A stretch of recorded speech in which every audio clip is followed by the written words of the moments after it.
Again, I'm Mikal Mitchell, Senior Bridge Engineer with HDR. We have a contract with the port to provide structural engineering support in the port's operations and maintenance of the bridge. The first thing we'll start with is just kind of an overview of the bridge inspection report that really keeps all of the bridge inspection and load rating data and compiles it in a single spot. The bridge undergoes inspections every 2 years, and those are according to National Bridge Inspection standards. In this case, the Port Hood Rivers Bridge is a little bit unique. It gets some extra inspections because of the type of structure it is, not just the routine inspection, but also a fracture critical inspection, fatigue prone detail inspection, and then an underwater inspection because of the portions of the bridge underwater. So the timing of those things is done in general. It's all coordinated through ODOT. ODOT has consultants that do the routine inspection, fracture critical inspection, fatigue prone detail inspection all together. ODOT typically performs its own underwater inspections. And so they do that oftentimes at a little bit different time of year, which will come into play as we talk about a few specific examples of items. And so we'll touch on a few different aspects of the bridge inspection report. Some of those being the sufficiency rating. We'll start there. Condition rating is another aspect of the inspection report where a condition rating is given to all the various elements of the bridge. We'll talk about the load rating of the bridge and what that means a little bit. And then we'll also talk about some maintenance recommendations that are provided as part of the bridge inspection report when we get them. So one of the first things that is at the top of the bridge inspection report, and it's highlighted there on the right, is a sufficiency rating. And that can cause, or that can create a lot of interest in this case. In this case, the sufficiency rating is primarily really used to make funding decisions. It's not necessarily an indication of the bridge's safety. It's an indication of where the bridge is at in its service life, what the bridge needs in terms of perhaps replacement or rehabilitation. So an example of various federal guidelines for funding that come out for different grants and things like that. Sometimes if the sufficiency rating of a bridge is greater than 80, it's not eligible for federal funds. It doesn't need those. If it's between 50 and 80, they would lean towards rehabilitation funds. Less than 50, it may be eligible for replacement in that case. So it's not unusual to have bridges with low sufficiency ratings. In this case, the Port Hood Rivers Bridge sufficiency rating is 7. That is out of 100. And so we'll talk a little bit about the reasons why that is. So the sufficiency rating incorporates 4 factors. There's structural adequacy and safety, as you can see up there, serviceability and functional obsolescence, essentiality for public use, and then there's some special reductions that might be applied. So each one of those is informed by multiple aspects of the bridge inspection as well. So for instance, the structural adequacy and safety category there is informed by the condition of the bridge. So I'll talk about the superstructure condition and the substructure condition as we go through here. And just so we can get our terminology clear, the superstructure is generally the beams or trusses that run horizontally on a bridge. In this case, it's our green trusses primarily. And then the substructure are the piers that support the bridge. So in this case, primarily our concrete piers that come up out of the water and support those green trusses would be considered substructure. So again, structural adequacy and safety is informed by condition and the load rating of the bridge. Serviceability and functional obsolescence is informed primarily by really the geometry of the bridge.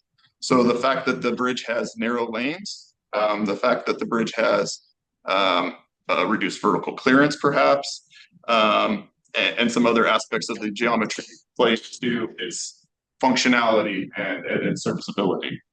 Essentiality for public use, another, in that case, the detour length plays into that factor, as well as the amount of average daily traffic that the bridge sees. So there's a large number of factors that go into sufficiency rating, and older bridges have lower sufficiency ratings, primarily because a lot of those deck geometry types of things that we were talking about, minimum lanes, vertical clearances, etc., are low. They don't meet current design standards, right?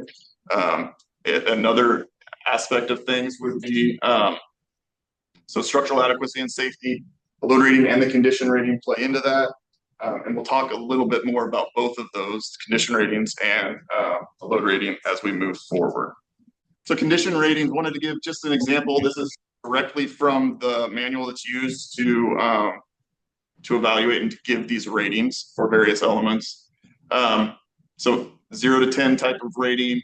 Note that primarily we're talking about things in the kind of that middle category, 4, 5, and 6, poor, fair, and satisfactory.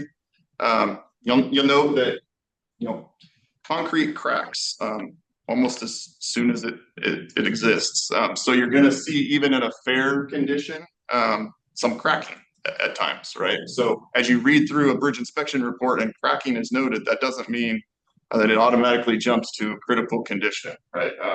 That can be a fair condition. So we'll see that as we move through things. But as we talk through things, primarily we'll be talking the bridge's condition has some elements that are currently shown as poor, some that are shown as fair, and some that are shown as satisfactory. And so we'll talk through each one of those. This is just a breakdown. That condition obviously changes with time due to various things that we do. So this shows the deck condition rating. In this case, the deck is really just the steel grid primarily that we drive across.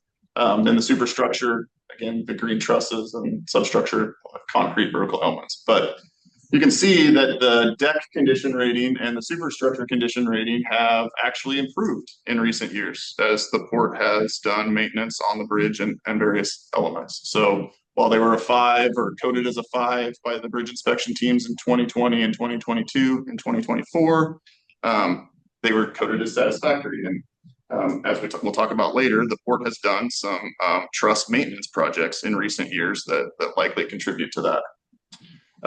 We'll see the substructure condition rating has gone from fair to poor in 2020. It went down to poor in 2022. And future slides, we'll talk a little bit about what's likely playing into that a little bit. And then we'll notice that the sufficiency rating that we were talking about previously is also changed with time.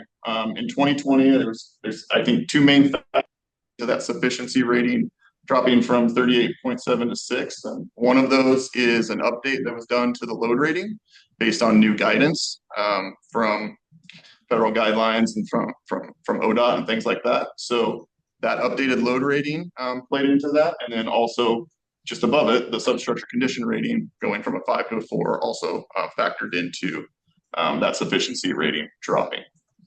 Why did that substructure condition rating drop?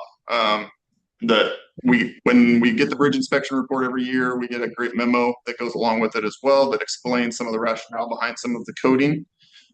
In this case, you can clearly see that they were down. The substructure was downgraded to a 4 in 2022 based on the 2020 inspection report. So again, I was talking about previously, sometimes these inspections don't occur at the same time. And so the 2020 inspection report or underwater inspection occurred after the 2020 inspection report came out. So it doesn't get factored in until the 2022 inspection report.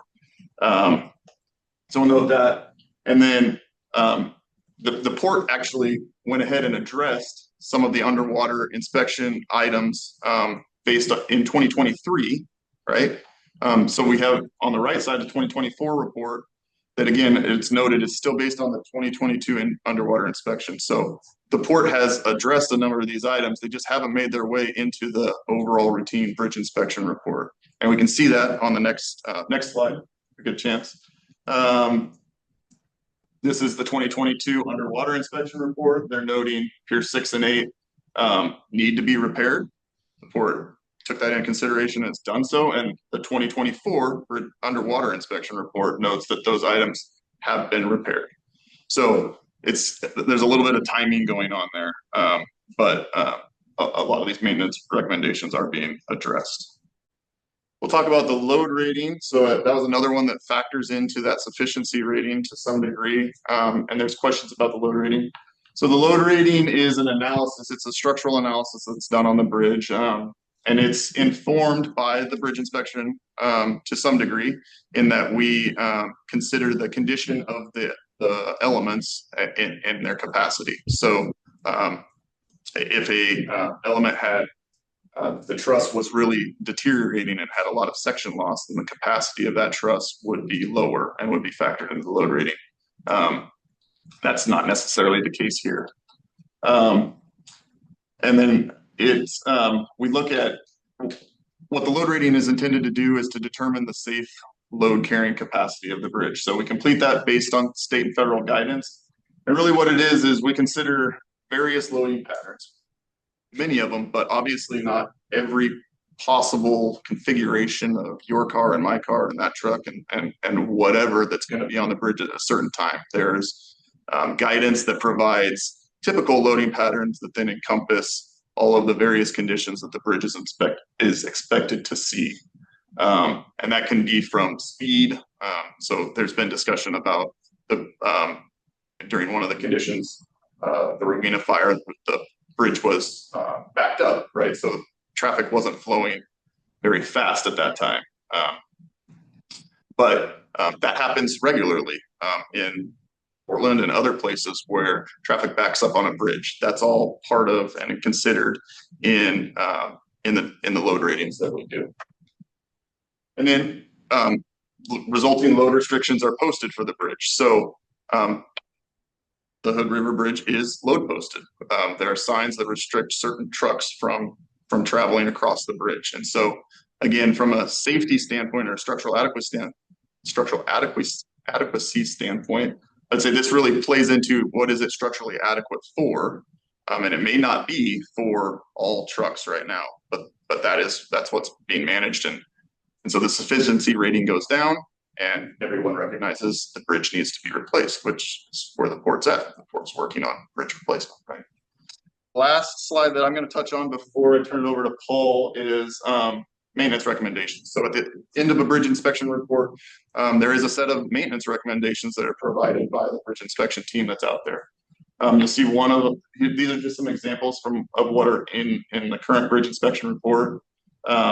Routine welding of the steel grid deck on a 12-month cycle. And I'm sure you all experience that. You see and recognize when a lane's closed because the port is welding on the deck. And that's just part of maintenance of a steel grid deck. It's a unique one here that showed up here in 2024, and it's grinding down the edges of an original manufacturing defect on span 7 and span 4. So these are manufacturing defects that really haven't shown up in bridge inspection report until now. The paint has finally peeled off and they see that. It's not a concern to the bridge, but it's something that we want to address and make sure that the paint doesn't continue to kind of deteriorate from there. And paint steel truss members with significant corrosion. So they're pointing to areas where there may be significant corrosion. The port has just recently actually had folks from HDR on the bridge doing a detailed inspection of the paint condition. And really the findings that we've heard so far are that it's in pretty good shape. There are some places that need a little bit of touch up and things like that. We'll work through and prioritize those as we manage the remaining necessary service life of the bridge, but we're working with Kevin and Ryan on that. And then the last one, so as I pointed out, the maintenance recommendations in 2024 still show repairing these large falls and voids on piers number 6 and 8. And that's the underwater aspect that we did in 2023. It just hasn't, while it's still in there, hasn't gotten taken off yet because of the timing of things. And we'll continue to work with ODOT and others on doing that.